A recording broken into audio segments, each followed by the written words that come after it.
When he approaches Jesus, there's the conversation between them.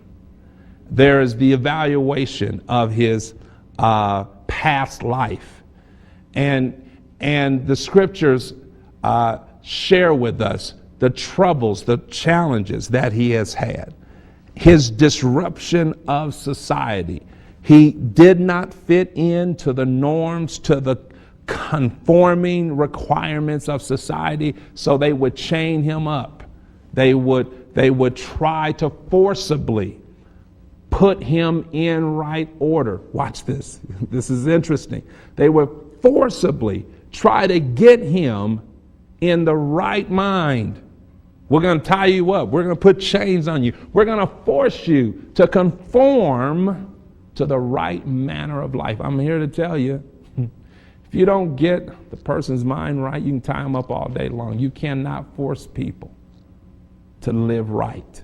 You cannot force people to fit inside your box of conforming. You cannot force people to behave according to what men will decide is normative, normal behavior. Watch this. The man in chains would break those chains because they couldn't hold him. They couldn't confine him because he wasn't looking. His desire was not to fit in. His desire was to have life. See, there's some of us, we've tried to fit in, let me get inside the box of what the world says I'm supposed to do, and it don't feel right. And so we break out of that. Now the world is upset with us because we won't follow its expectations. We won't live according to its structure. And we find ourselves being an outcast. Some of you right now, I told you that as believers, we should be peculiar.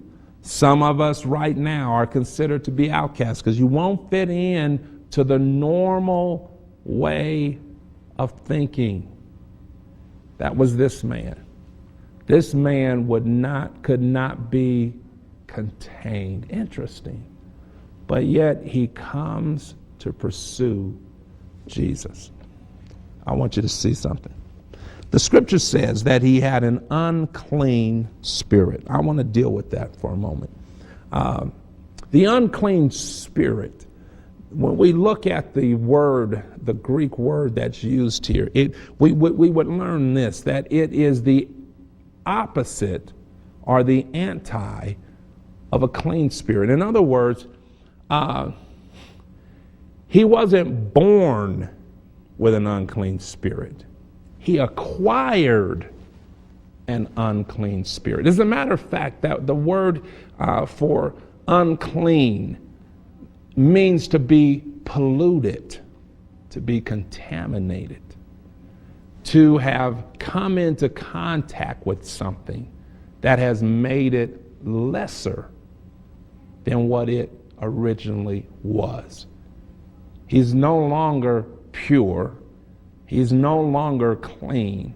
He's less clean, not clean, or anti-clean because he's been polluted or contaminated. Ooh, I like this.